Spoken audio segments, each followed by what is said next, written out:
will, one more thing, just for your information, we are going to take a little break from Lunch and Learn next week. I'm going to be away, so we're just going to skip next week, but then after that, we'll be back to normal.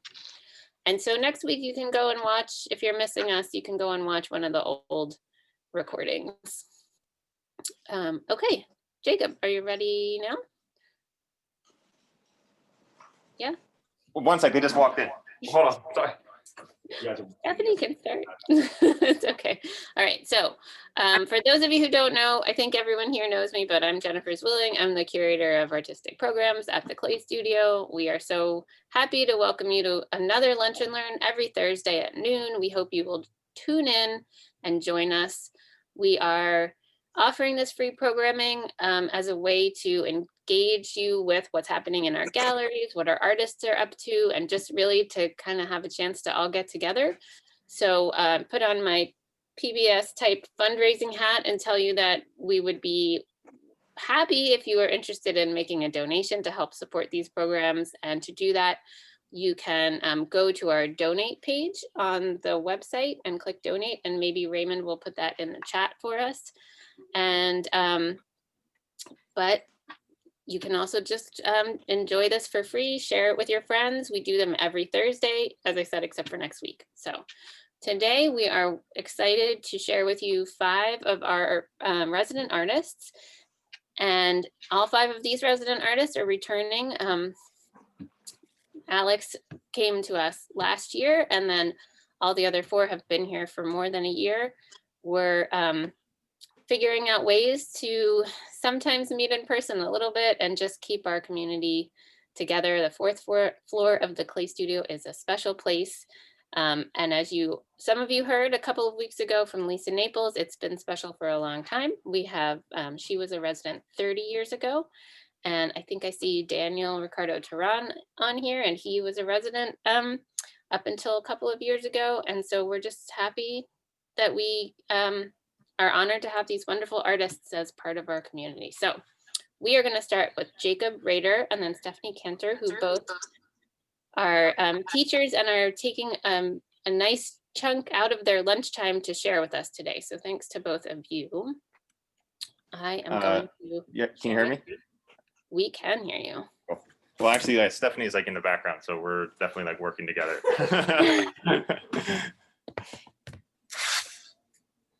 So here we go. I am gonna, one more thing before we start. Sorry, guys. I had this all ready.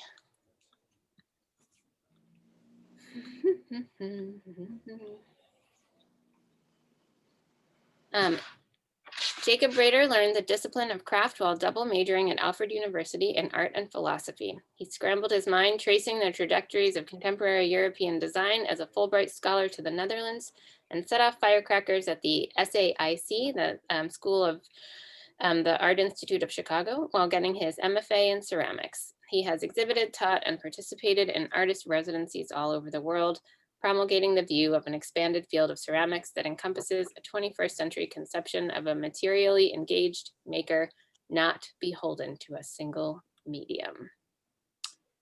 Take it away, Jacob. Wow, I never heard that out loud before. I was like, is that what that sounds like? Pretty good, but not pretty nice. Yeah, it's pretty nice.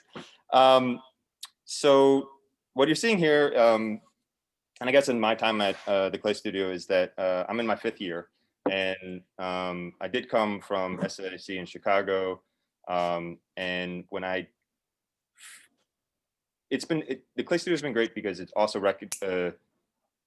has been part of a transition for me. So I make work a lot of times. You see the woman in the background here is Layla Mosaics. She just graduated with her MFA from Tyler, and part of that transition is that we make work together now under the kind of the name of Better Lovers. So I make almost no work that is like solely Jacob Raeder. It's now all kind of collaborative, loosely collaborative. So it's not like one of us is throwing, one of us is glazing. We're all kind of doing the same stuff, or one of us is solely making everything, and the other one is maybe like a dramaturge for an idea. But I work collaboratively with Layla as better lovers. And that's a new thing that happened while kind of being at the clay studio.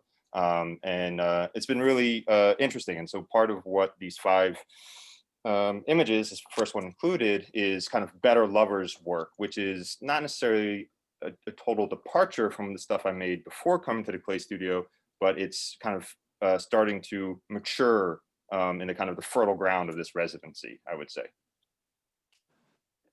Next slide. Is that how I do it? Do I do next slide? Okay. Yeah.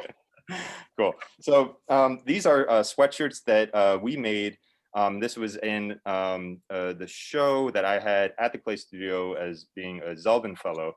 And so when I was in the Netherlands, I was doing a lot of kind of like heavy research into crawl glaze, which is what you saw on those first kind of cups in the foreground. So these are made with puffy paint, and it's essentially emulating the crawl glaze on a fabric, on a textile form. And actually, you can kind of see in the bottom right corner of the gray, the black and gray one, that this little black tag, and that black tag is on all the sweaters, and it is the glaze recipe for the crawl glaze.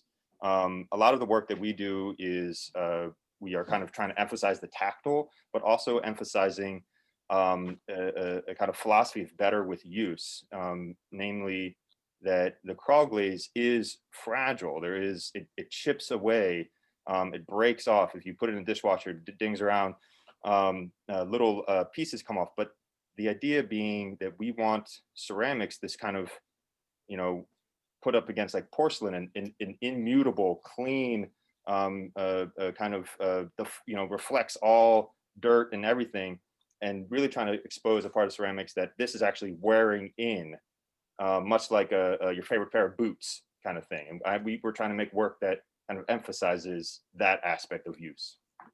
Next slide. These were also part of the same show, and this is lamps.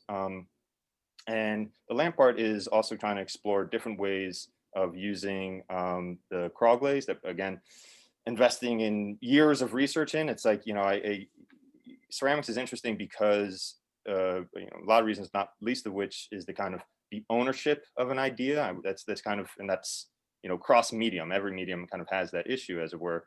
And it's issue in the sense of like, there's no proprietary knowledge of crawl glaze. Like crawl glaze has been around, way before I ever, even you think of it. It's not, trying to dissolve hubris or dissolve ego here. But it is to say that I have developed a lot of time researching it. And, this is just kind of one of the most recent applications of it.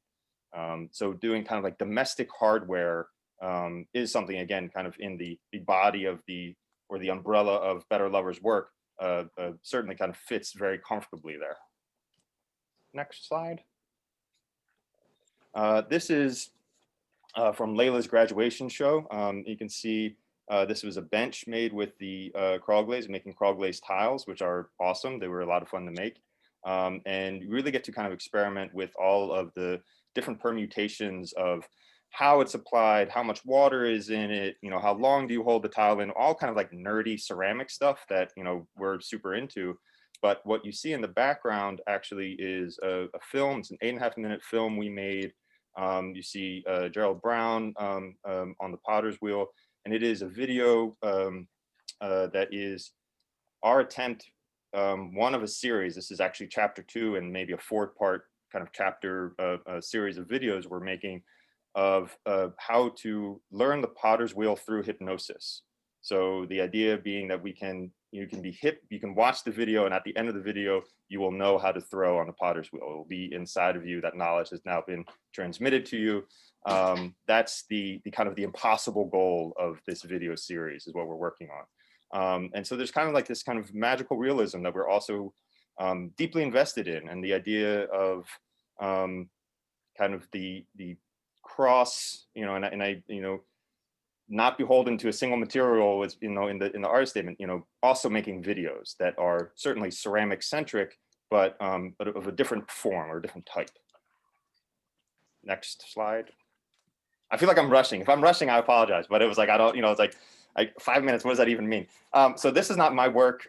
This is a slide that I really like to kind of include in all of my artist talks because it's something that I kind of hold near and dear to me as far as like my favorite movie that is somehow really kind of crystallizes a lot of my own aesthetics and philosophies as far as being an artist. And what this is that this is a close-up of a still in the movie Tampopo.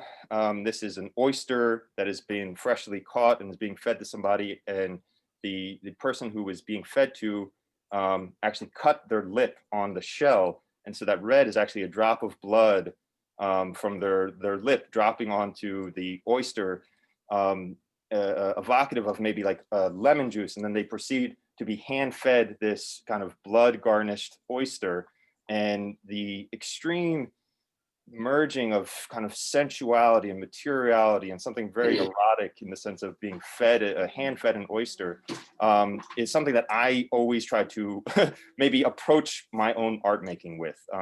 Certainly the idea of the garnish, the idea of that drop of blood, that little extra something is something that I'm always trying to kind of chase after and certainly include in the work that we're making. So that's me as one half of Better Lovers and as a resident at the Clay Studio. Thank you, Jacob. So that idea of that extra thing is merging in my mind with this question of, you know, do you have a plan for your final year? And that's, of course, something that I'm hoping to talk to each of the residents about, you know, what their plan is for the next year. But do you have something crystallized in your mind? So in the, and forgive me, Jennifer, what was the name of the, I always forget the name of the show that we did with the PMA? Oh, From Storage to Studio? From Storage to Studio. Probably continuing. That means it's not a good name that you can't remember it. Yeah, I can't, it doesn't stick in my brain, I know. From Storage to Studio, I made, that was a show 2 years ago. It was just last year. It's not you, it's me, it's all blur. I made crystal radios, and those were something that I had made, started making at in grad school, and it's something that I'm kind of always kind of percolates in the back of my mind of like what form that they take. And I really was, I don't make them enough, and I think that is part of the plan is how to further merge crystal radios with my kind of our current body of work and our practice. And you know, the garnish, it's so ripe for the garnish, and it's that's where it would be coming in. And I that, and plus going further with the lamps, I think the radios and lamps I have like if we were doing this in my studio right now, you would see like a wall of half finished lamp parts that are like as some artists may know, you know, like torment you. It's like unfinished work that's just kind of perching on your shelves staring at you saying, why aren't you finishing me? And so this is, you know, the lamps kind of have kind of crossed the threshold of like, okay, I'm gonna get them done. So got it. Okay, well, we'll look forward to that. Oops, I need to, sorry, 1 second. Thank you so much, Jacob, and again, thanks for sharing your lunchtime with us. Oh yeah, thank you, thanks. This was a nice little speed lunch. Thank you. Okay, so now we're going to move to Stephanie Cantor because she is at the same school in the same room. Is that true? Also taking her lunch. So Stephanie Cantor is a visual artist whose practice focuses on ideas of culture, tradition, and artifice. She creates whimsical installations that include ceramic sculpture, furniture, paper mache, painting, and textiles. Cantor received her MFA from the University of Colorado at Boulder and her BFA from Penn State University. Cantor was a Black Cube Nomadic Museum Fellow in 2016 and has completed prestigious residencies at Belger Crane Yard Studios, Redline Contemporary Art Center, and Bunker Project. She has exhibited nationally at Paragraph Gallery, Nerma Museum of Contemporary Art, Boulder Museum of Contemporary Art, and Bunker Projects. Thank you, Stephanie. All right, hi everyone. Thank you, Jennifer, and thank you to the Clay Studio. It's nice to get some programming in. I am starting my 3rd year at the Clay Studio, and most of my work is pretty much project based. And so I'm going to start with my most recent show that was at the Clay Studio called Rosewater. And this was my Zeldin Fellowship show. So that, I guess it's almost a full year ago is when the show was up. So when I talk about my work being project-based, each show or exhibition generally has a specific theme or concept that I'm exploring. So after moving to Philadelphia, this is the closest I've ever lived to the ocean, which is still a little bit far. But I've been fascinated with the ocean and kind of the nostalgia that surrounds beach towns, different water mythology, different stories. So whenever I moved here, I wanted to start exploring that in a little bit more depth. So on this first slide, these are actually seashell mosaics. They're based off sailor valentines, and these are something that sailors would make as they were traveling the seas to fill their time by making valentines that they would send home to their mom or loved ones. Next slide, please. So another image from the show. So there was a lot of different bodies of work and types of work in the show, all surrounding that idea of water. So on the left, that was the white piece is more of a kind of a fountain, and it's exploring the idea of or mythology of the giant clam. And so there's ancient stories of divers who would try to be finding this giant pearl that was about 4 inches in diameter, and they would get their arm stuck in a clam and then lead to their painful death. But I love the story, so it's kind of a based off that story and myth. And then I did a series of oil paintings, the small intimate paintings, and those are called Men Sinking the Fountain of Youth. So those are really about the idea of older men of a certain age trying to kind of go back to a different time, or trying to kind of achieve the unachievable. And then lastly, in this glass vitrine is called Shipwreck Ceramics. And so I'm making basically ceramics and glazing them together to look as if they've been at the bottom of the ocean for the past X amount of years. Next slide, please. And then these I call Seashell Animals. So these are a little bit more based on the idea of kitsch objects and what you would see in like a beach town souvenir shop. So thinking about all the animals like sitting at a poker table or something you commonly see. I like to kind of use these pieces as a starting point, but then to kind of reimagine them in my own way. So I started making actual press molds of seashells, but then arranging them into these little trinkets. So these are all different animals. It was very fun at the opening. People would try to guess the animals, which was a little bit more interactive than I had imagined. Next slide, please. So this is a past show. This was back in Denver, and this was called the Sometimes Pop-Up Kiosk, and this was with Black Cube, a nomadic museum. So I think, some themes that often come up in my work are the souvenir, the kitsch object, and then this piece really kind of critiqued consumerism and contemporary culture in a way. And so so this kiosk, I made an installation, and it was staged as a store. And so I made all the ceramic objects inside and then used vinyl wallpaper to kind of transform the space. So this was really inspired by Keith Haring's pop shops, and that's where he would kind of commodify his artwork and sell t-shirts and posters and more affordable objects. Next slide, please. And so we had some kind of rules to the shop. So it always looked opened, yet it was only staffed like 1 or 2 hours per week. So it was really meant to this was located on the main kind of tourist drag souvenir area in Denver. So it was kind of meant to critique all the places that was surrounding.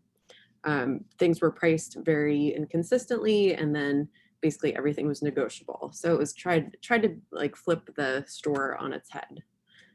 Next slide, please.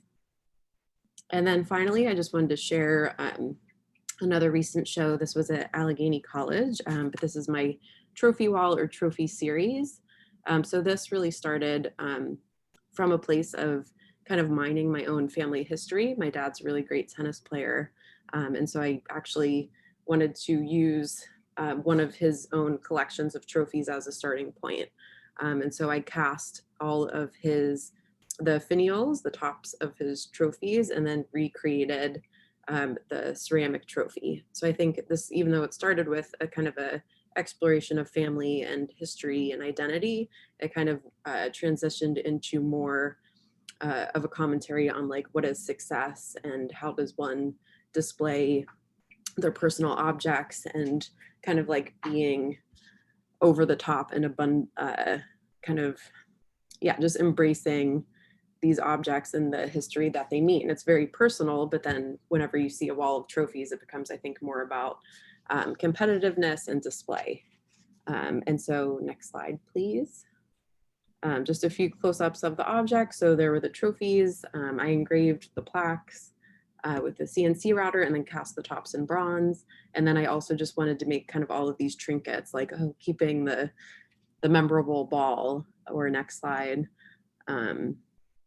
Thinking about these like empty frames. So it's like commemorating something, but it's kind of almost poking fun at sport itself and competition. And then I made these little figurines that have all these, they're just kind of ornamented with the language of tennis, balls and rackets and whatnot.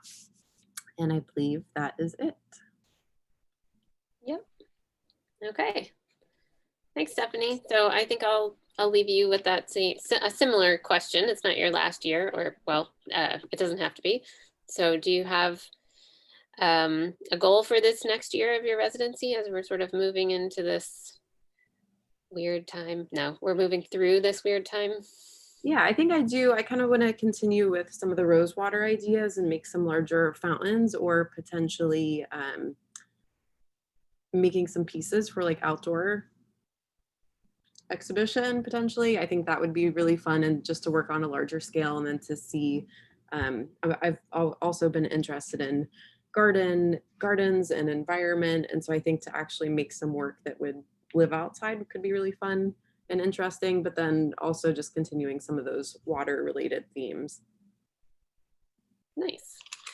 And I know you've been learning to surf as well, so you've got the water thing. Part of my research. part of your research. Good. Okay. Thanks, Stephanie. Thank you. I know that there are a couple of questions in the chat, and one was for Jacob, and I think you guys are probably not going to stick around the whole time. So I'll just say, Jacob, if you're still here, that Raymond asked if you have any magical realism authors in mind. I guess thinking about. He just stepped away. Oh, did he leave? Oh, I see his empty spot. Okay, we'll ask him another day. And then Raymond asked Stephanie, curious how you would convey a collection or a kiosk of kitsch using a digital platform like Instagram or Pinterest. I guess I haven't really thought about that, but that would be an interesting way to maybe make a digital archive or database of things. I definitely am always looking at images, but I guess I don't know about how I would maybe project my own objects into a digital realm. That's I'm unsure. I'll have to think about that a little bit more. That's a good question. Oh, and thanks, Kel noted that Jacob already answered. Great. Okay, well, thank you. And I understand if you guys might have to hop off at some point. So Alex is up next, and Alex Ferrante was born in Dallas, Texas, and grew up in rural northeastern Oklahoma. He came to adulthood in South Texas, studying ceramics at Texas A&M University, Corpus Christi. He earned his MFA from the University of Colorado at Boulder in 2018. Aha, there's a theme. And has completed residencies in Pennsylvania and New York State, where he spent time at Millersville University and Chautauqua School of Art. He attended art and philosophy seminars at the American Academy of Rome and has exhibited across the United States in artist-run spaces, galleries, and museums such as San Angelo Museum of Art in Texas, South Texas Museum of Art, University of Colorado Boulder, Millersville University, Living Arts in Tulsa, and Singapore Art Museum. So there we go. Welcome, Alex. Thanks, Jennifer. So this, let's see, yeah, so I've been here for just over a year. This is my 13th month. And this work is about a year and a half old. The title of this show is The Quiet Stir of Circumstance. All of the objects in this show are hand-built, and I was thinking a lot, I mean, obviously sort of still life was the kind of impetus for the show. And so all the objects are sitting atop this plinth, and this plinth is covered in linen, and there's a sort of toe kick underneath it, which you can slightly see in like the back right corner is mirrored. So it gives the table this this look of suspension. And so like the notion of suspension of time is something that's a big part of my work and something that's still it's still part of the work currently. You go to the next slide, please. So I was kind of like, I was deconstructing a still life. And so still life, something that's like exciting for me about it is that it's often, it's a sort of genre of painting that doesn't depict the figure. It's one of the only genre of painting that doesn't like intensely depict the figure. It's kind of the index, or like it depicts the actions of people. And so the objects are seemingly still, and kind of eternalizing something more ephemeral is something that I'm interested in. And for this exhibition, I was taking apart the still life. And so the objects have one interrelation among many, which is a sort of inversion of the notion of a still image. And so these images on shelves are more essential icons of still life. So the bouquet, the bowl of fruit, and that they kind of sit on the wall, what I was picturing as a bit of the horizon line for the table piece. You can go to the next slide. Something I think about a lot in terms of process is what I would call madeness. And so I think about that as the way that something either reveals or conceals its making. And so I like to show this image as a kind of example of that, in that the branch and the leaves are so clearly not mimetic in the same way as the bowl or the oranges are, and that kind of collision of different processes is something that I like to bring into the work as a way of kind of denoting different perspectives of viewing these things. Next slide.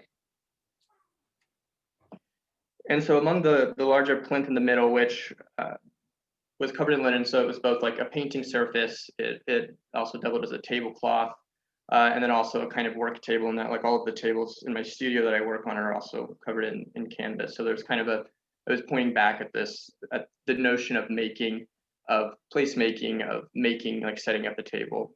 And if there's any kind of like through line to the narrative, if there's any narrative to this piece, it's that the still life has been used. And so there's, you know, in the background there, you can see a candle that's been lit and been burned, and behind it a sort of apple core.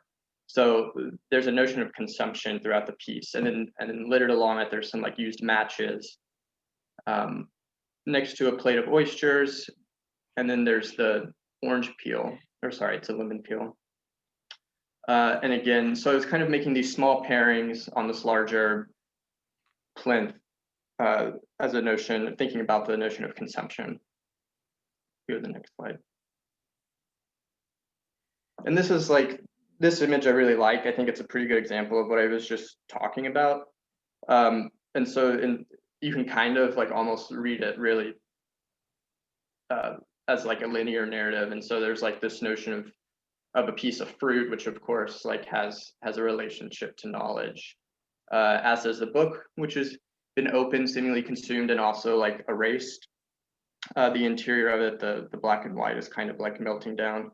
And then on the other side of it is the interior of the piece of fruit. So there's the kind of consumption of knowledge and this intimate linking between beginnings and ends. Here, the next slide. I just wanted to show a couple close-up stills of these wall pieces. The this bouquet in particular, like they all have a notion of absurdity, but this one is kind of like particularly absurd in that it's like impossibly tall.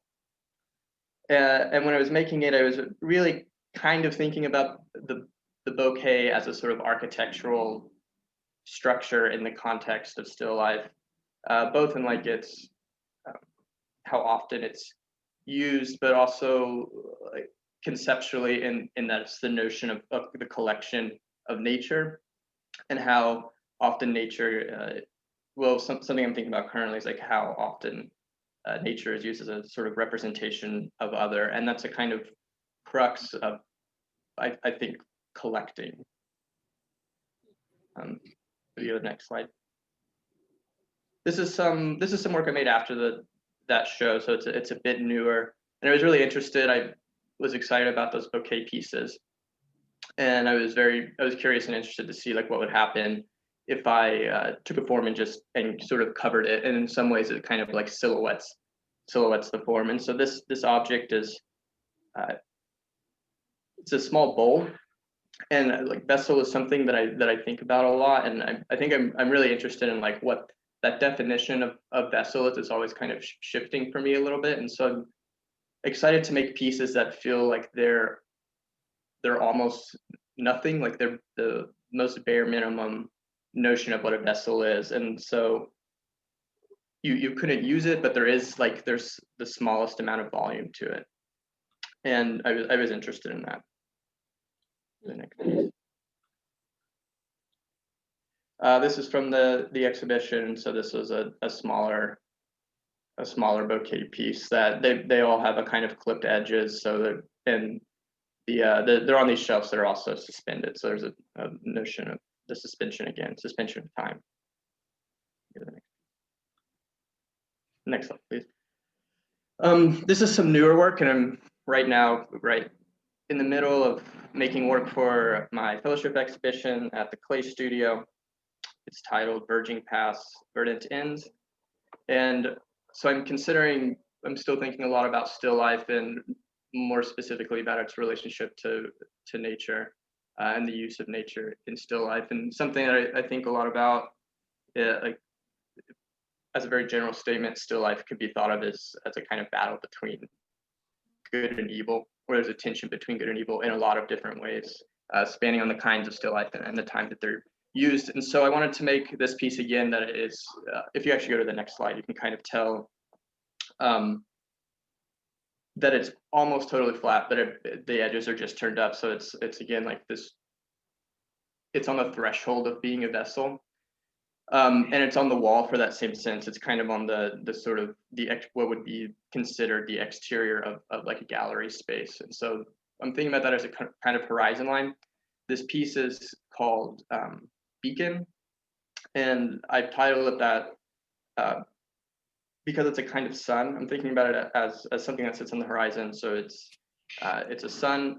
I'm thinking about the shifting of light as a way of, again, relating to time, and that it's also a kind of objectified notion of paradise. So paradise being like on the ends of that spectrum of good and evil.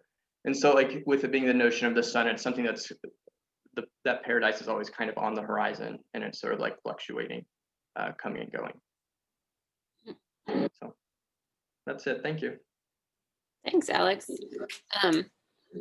So I think the question for you about this year is pretty obvious, because we're directly going into your exhibition that opens on November 23rd. Is that right? Yeah. So we can't necessarily tell from your slides, but since we've visited a little in your studio, it seems to me that there's a sense that your work is moving towards abstraction. Do you see it that way? Yeah, definitely. Like my thought about what it means to kind of like mimic has changed, and I was interested as like a personal goal of kind of expanding my personal perspectives on that. So I'm still thinking about it as being mimetic of something, but maybe not as immediately literal. Well, it's really, I think, meaningful to see that transition. So it'll be fun to see the new work and to kind of connect it with the older work in a way that, I mean, this to me is like a transition sort of to what is coming next. Yeah, definitely. Cool, thank you. Sure, thank you. So Nate is up next. Question. Oh, question, go ahead. It's on the chat. Oh, okay. That sounds like Roberta. Hold on. There it is. Roberta asks, how do you determine the color of your works? For instance, the sun. Well, so with the sun, I mean, it's yellow. It's just kind of a simple notion of light.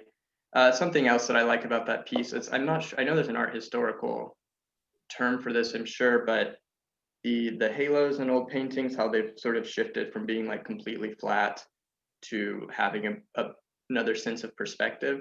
And I kind of like that metaphor tracking in time, like the shift of perspective. So when I was first making that piece, I was also thinking about those golden halos.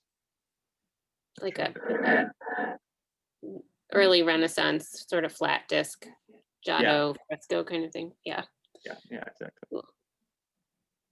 Well, and yep, and Kel says it looks coronal, which we all know now means crown, so it's all related. Mhm. We all know that word now. Okay, let's see.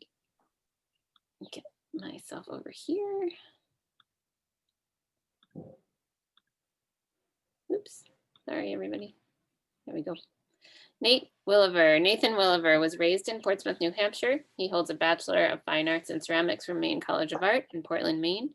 He's taught numerous classes and workshops on functional pottery at institutions such as the Clay Studio, Oxbow School of Art in Saugatuck, Michigan, and Haystack Mountain School of Crafts in Deer Isle, Maine. Nathan is a long-term resident and was the Zeldin Fellow also. We have a long line of Zeldin Fellows here today. And I just, one more thing before Nate starts, I noticed that all three of our previous talks included oysters in some way, but that's for another day. Nate. All right. Hi, everyone. So before coming to the Clay Studio, I was making functional pots out of usually blends of different commercial clays and glazing them sort of in like a lead glaze tradition. So not actually using lead, but trying to get that sort of really nice, deep, rich glaze color out of materials. And coming to the Clay Studio, I really wanted to start using clays and just materials really that were local to the region. And doing that because I would go to museums like the PMA and see old pots that I really loved and would say, how can I get that surface onto my work? And really sort of struggled with that with commercial materials and thought, well, maybe it was because they only had one clay and a few different rocks and ashes, like wood ash, to make the work out of. And maybe that's how they got these surfaces. So in my time being at the Clay Studio, I sort of started to develop the surface that's the second one in from the right, which in Japan they call gohande, which we call, fireflies or ringworm, people call it, or now I'm like, oh, it's COVID.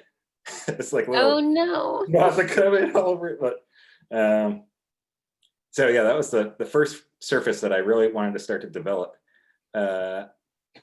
And that was specifically, there's a pot at the PMA, a Korean pot that had that surface, and it's just so beautiful.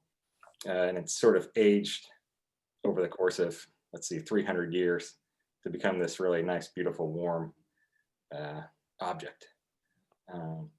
And these are just some simple, they call them unomis in Japan, which are just small, like everyday drinking cups without a handle. They've got a turn foot on there and a few different surfaces there. There's some soda fired white clay on the left and then the Gahunde, and a glaze called Nuka, which is a wood ash and feldspar blend, and that's in the middle there. The next slide. And this surface was sort of one of those things that it sort of took a lot of testing to figure out.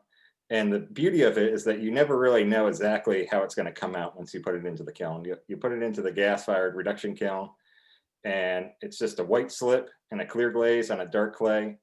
And sort of depending on how thick the slip is applied and where it is in the kiln, you can get these sort of variety of surfaces that can sometimes be the entire pot is orange, from being, small spots like you saw on the previous slide, to just being gray. So it's pretty exciting to have that variety come out of the kiln. That keeps me really interested in making the work, because it's always a surprise. Next slide, please. And so the clay is really the most important thing to me when making work. This is a clay from down in Delaware, and this is an old kaolin mine. Kaolin is just a white clay that I sort of did some research on, found the location of the old mine, and now you can see in the background, it's sort of just a pond. And on the banks of the pond, you find the clay that they used to mine there. So this clay is something that I'm sort of developing with my assistant, Austin, to turn into sort of a nice white wood-fired clay body at the moment. And that's sort of what I'm going to be working on going forward. But in the past, I've used this in the same way as a wood-fired body. And it's just this beautiful orange kind of color. And you can really change the look of your work just by using a clay. I mean, you could go a clay that's 10 miles from each other, or even 10 feet. It can sometimes be really different. So that's pretty exciting.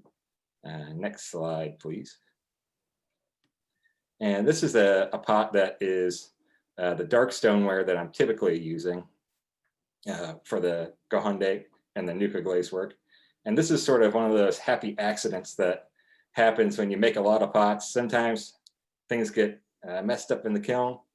And this particular pot had overfired by a few cones. So quite a bit hotter than you would usually want to fire this glaze. And it got this kind of really nice streaky look to it. And it was extremely shiny when it came out of the kiln.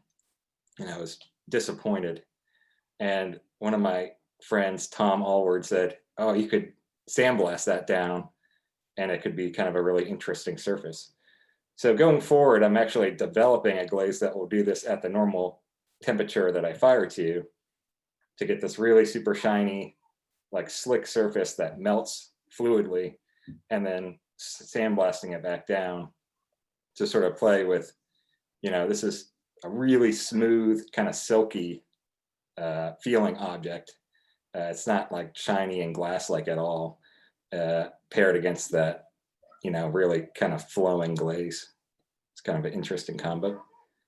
And then Beautiful. Slide, please. Yeah. And then this is just a really good example of the Gahunde surface. And these pictures are something that I always really love to make. They could be very bird-like. A lot of the forms, inspiration for the forms are coming from either old German pots or old early American pots that were just German makers that moved to the US, or medieval English pots. So on the previous slide, all those little blebs on the surface that really catch that glaze, you see that a lot on medieval English slipware. And even before they were glazing the pots, they had to do something to make the surface sort of interesting. So they were doing a lot of this applique. And I think it just catches glazes really super beautifully. Okay. Next slide. And yeah, I've sort of discovered since being at the clay studio, really, it's that the kiln, it's like every little factor makes a huge difference when you're making pots. So the kiln cooling slowly, and by slowly, I mean over the course of maybe 3 days, will grow the spots so that they take up much more of the surface. And that's just something that I kind of found out by trial and error. I'm really excited about that. That's been like a development from about the past year, I would say, to have this sort of effect happen from that particular surface. Hmm. But I think that's all I Is that have. one? Thank you. That was it. Okay. Oh, that's interesting, Nate, because I remember when you had your Zeldin show, I think maybe that was when you were just figuring, you had earlier talked about really not knowing what was going to help either make more spots or not. So you really kind of made a breakthrough. That's exciting. Totally breakthrough. I mean, that's sort of dialed it into the point that I can kind of consistently have this particular effect happen. So that's really exciting. And I think it's just time and trying different kilns, and that's just how you have to do it. Making a lot of pots. Making a lot of pots, yeah, exactly. That's sort of how it goes. That's the value of craft. One of the values. Exactly. And so I'll ask you the same question. Do you have a goal for your next year? I know you've gone through there's a lot of changes in many ways. Totally. Yeah, the goal for the next year is really using a lot. I've been wanting to start using more rocks as glazes. So most rocks just out of the ground, if you crush them up and turn them into a powder, will melt on your pots at a certain temperature. So I've been developing some more glazes with Wissik and schist, which is like the main rock around this area. I've got a local feldspar, which is just like a white common glaze material. That's really, really beautiful, sort of a celadon glaze by itself. And then sort of blending those with wood ash and the clays that I dig. So I'm trying to actually go even further and have all the materials be local. And that's sort of the goal for the next year, is to really work that out. Cool. Well, there are some questions, but we're just going to wait till the end because I want to have Nick have time. But my last comment will be, I still intend to get you some of that dirt from the building site, so we can make a couple things from that. Definitely. Okay, cool. Thank you, Nate. No problem. So, Nick Lanker. Nick is a disfellowshipped Jehovah's Witness, an apocalyptic religion. Lanker explores concepts of creative destruction stemming from this experience. In the apocalypse, the world will be destroyed, but in that destruction, a place for a new world is created. Destruction is an ending, but it is also a beginning. Lanker is interested in that space of potential transformation and new life. Lanker works as a preparator and graphic designer for Wexler Gallery, as well as a studio assistant for visual artist Virgil Marty. He has exhibited solo projects in both Philadelphia and New York, and is shown in group shows both nationally and internationally. Nick holds an MFA from Tyler School of Art and a BFA from the University of the Arts, and he was an emerging artist at NCCA. Was that last year? 2 years ago? And we need to update your bio on the website, Nick. Yeah. All right, take it away. Okay. Can you hear me? Yes.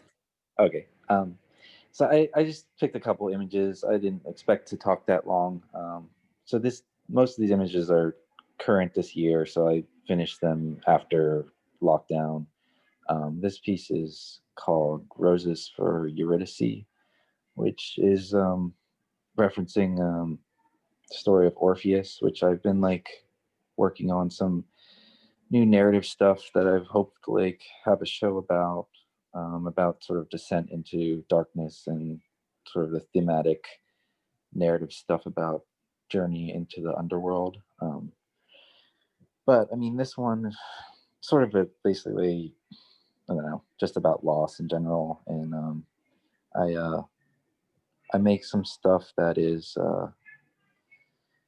well, this is made in parts, so all the roses are separate from the main form, so I can make it easier without having to worry about the thing breaking when I'm moving it around, or so I can do some more, I don't know, just so it's not so hard. Anyway, we can go to the next slide. This is another piece that I, started before lockdown and then finished it afterwards. Also made it in parts, but this is based off of Capitoline Wolf, which, you know, is a sort of this like sculpture that was added to and is in Rome. I mean, it references the beginnings of Rome, and I like the idea of it because it's, you know, this mystery of who made the actual wolf sculpture, and then, you know, it's also about a new beginning of a new civilization, and I'm interested in that new beginning stuff. Next slide, please. And I mean, the surfaces are complicated to make. So this is the, you know, the file for making the surface of this sculpture. So all this stuff is done on Photoshop and then transferred to the piece after I print it. Yeah, you can guess what? I was going to say, and you have to sort of painstakingly separate this into the different segments that you're going to put the way you've structured the piece, right? Yeah, You do I mean, that so this after is, you build the object. yeah, I make a template of it out of paper for every surface, and then I just have to reconstruct that in a two-dimensional way so it makes sense in a three-dimensional object. It's complicated sometimes, especially for this one. So next slide, please. Yeah, so I mean, I deal a lot with like online content. This was made for the PMA collaboration show, from storage to studio, and I mean, it's about a lot of stuff, but I mean, I'm reacting to like sort of like the conflict that I see on social media all the time, and like just generally that kind of like, I don't know, you get it. It's Racial tension. yeah, political tension, just generally tension. But I think the surfaces and stuff reinforce this online surface-oriented, flat, shallow sort of base There's a kind lot of form. Many Yeah. layers of metaphor. Yeah, sure. Next, please. This was from an installation I did in UArts when the American Craft Council was in town. The piece I titled Disembodied Gazer, and I titled it that because it's like, I'm interested in the way like we become sort of disembodied or embody another within sort of virtual spaces or online spaces or gaming spaces. And just generally the image of the Medusa in its focus on the gaze and the stare and how we stare at screens and how it keeps our focus in a certain spot. And also sort of how, you know, time can become frozen on online content, and it stays in like on your social media, it sort of freezes time in a way where things in our past are on the same place as the things that are happening in the present, and it's hard to get away from it. So it sort of like relates to the, you know, frozen stone statue in the Medusa myth. Next, please. And it's just another picture of that. I mean, this was made in parts, so all the snakes were separate from the head, and then I assembled it afterwards to keep it as making easier. And the transportation. Easier. They don't come out. They're locked in there. Oh, they don't come out. Do the Yeah, roses they're come out? epoxy.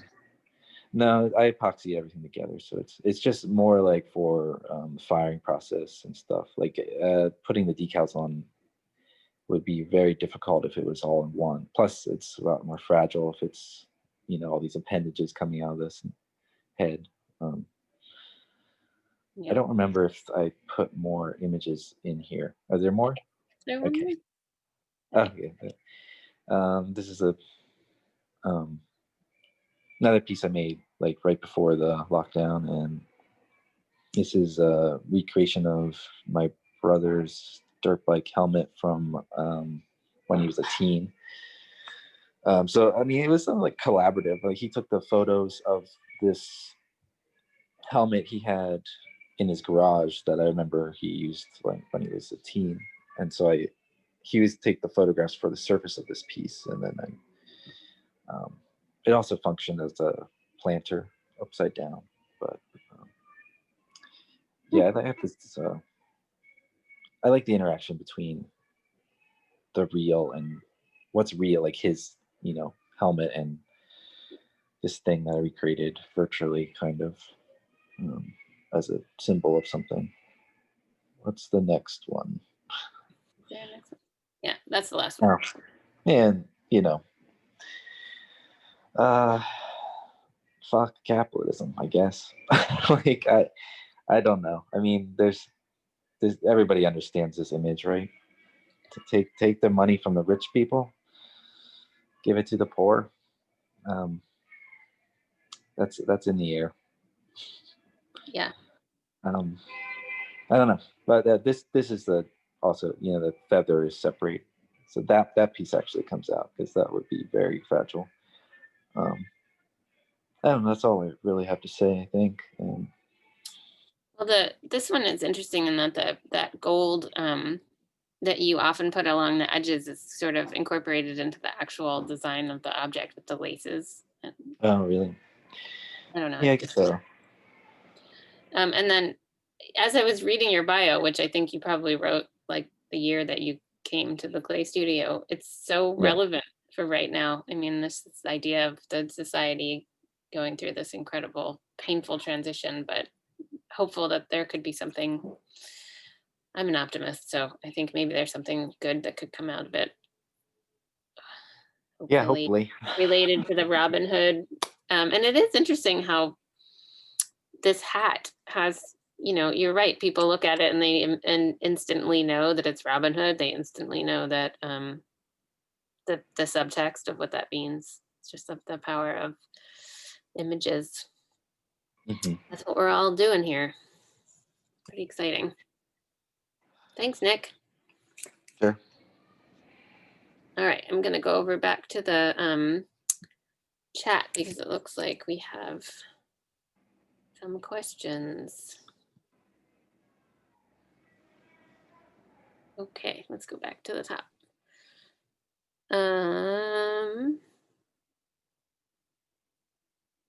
Roberta is referencing, I think, Nate's work, and she says Bob Turner sandblasted a lot, and she did too for several series. Michelle, beautiful contrast of toasty warm on the top and coolish green on the bottom. This is Paul Downey says, great stuff, Nate. And Raymond asks, is slow cooling what also creates the spots you see in crystalline glazes? Yes.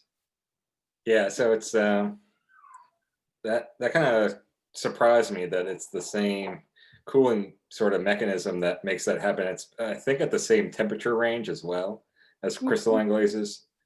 The only thing for the spots to happen is that it has to pinhole in the beginning to form the spot, and then it'll grow as it cools slowly. So it's sort of just luck where the pinhole is. Yeah. And Raymond also says Greg Moore used crushed rocks as glazes, which I'm sure you have probably talked to him. Totally, yeah. And Jacob says that he had just said goodbye, thanks to everyone, and proud to be among the other residents. Roberta says great bouquet to Nick. Are the roses attached temporarily? So it sounds like, Nick, you were saying that those two are attached with epoxy, so you can't remove them. Yeah, typically we'll glue things together. Just thinking. I mean, they don't fit that tightly. Say that again. They don't fit as tightly as you would hope for, so it would be hard to like have them all be separate and them still keep the form. Got it. They would sort of wobble. Paul apologized for leaving early. Stephanie said thanks and goodbye. What kind of epoxy, Roberta would like to know? Typically I'll use like a 5-minute epoxy unless it's like, I mean, if there's an opportunity to use it, I'll use a PC11. and then you know, make that as clean as possible, just to keep it as sturdy as I can. Be careful about 5-minute epoxy because it only lasts for a year and it falls off. You're better off with 10-minute, but it doesn't grab fast. I've used all kinds of epoxies. Epoxy works really good from Anderson. Is it Anderson? No, I don't know. Graham Marks developed it and sold it to somebody else. And then there's and you can sand that, and you can I do museum repairs with it. It's an AB like epoxy putty, and you can color it. It's really cool stuff, and you can set things into it, and it'll kind of hold them. It's really amazing stuff. I'm trying to think. Is it Anderson Ranch? It's one of those. Selling it now? Pardon me? That sells it now? Anderson Ranch sells it? Graham sold it when he went into, well, I don't know, masseuse, and now he's back making pots again because which he did at Cranbrook. He made those big geodes. Fantastic pot. His father-in-law was Rudy Stafford. I know, Philadelphia. Yep. Okay, cool. Thanks, Roberta.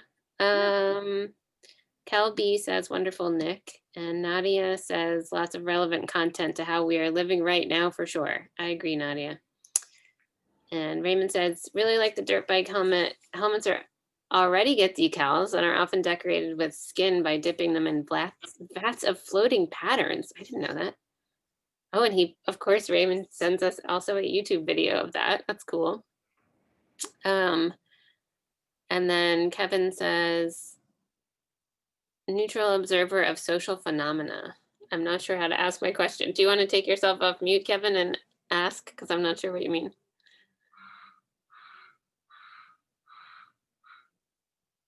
Nope. All right, it's still in there. Maybe he left us. Kel says, stunning work, presentations and comments, questions. Thanks to all. Well, thanks, everybody.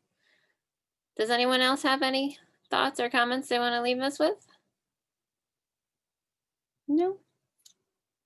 That was so much wonderful information. And as always, I'm just honored to work with all of you guys, but also so excited about there's so much variety among what everyone's doing. And it's all at such a high level. And it's really reminds, not that we all need reminders, but clay is amazing. And the people who choose to work with it are amazing too. So thanks, everybody.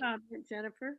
I really enjoyed this kind of presentation. Since I retired in 2008 after 42 years of teaching, I miss my students and I enjoy seeing process and ideas about how people are interrelating with their place of work or ideas or just so many different things. It's really exciting for me. Thank you.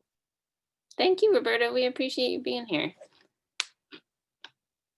Okay. Thanks so much, everybody. Have a great day. Talk to you soon.